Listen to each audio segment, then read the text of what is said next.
Ay, nagising kami 7 p.m. na. Nagpunta ng bola para matulog.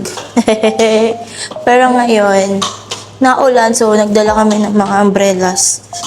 So, pupunta kami sa Two Seasons para tikman yung oyster sisig tsaka four cheese pizza. Kaya naulan sa Boracay ngayon. Heist. Pero yun, may payong naman. So, let's go. So, magta-tricycle na lang kami. Siguro mga 5 minutes lang yun. Yata. So, let's go. Nagpatawag ako ng tricycle kasi pupunta kami sa Two Seasons. Doon kasi yung famous oyster sisig and four cheese pizza. So, para matikman namin.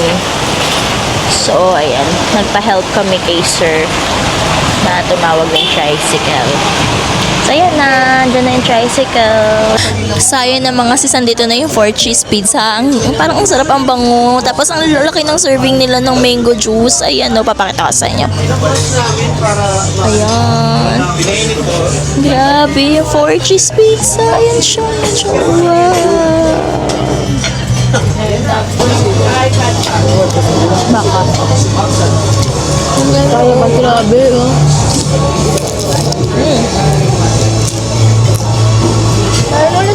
So, ayan na yung ating oyster sisig, mga sis, mga kuys.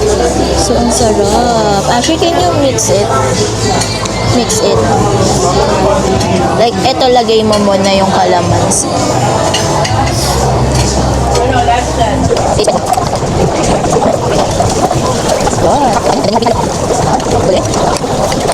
Tikman naman namin yung oyster sisig. Ito siya.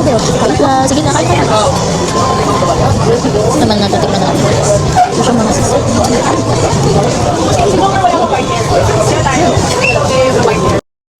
Ayun, so hindi na ako nakapag-outro kasi biglang kailangan ko nang bumalik ng hotel kasi may kailangan na akong project na isubmit. Pero overall, ang sarap ng food sa Two Seasons. A must try mga sis, mga kuys. Yan lang, bye!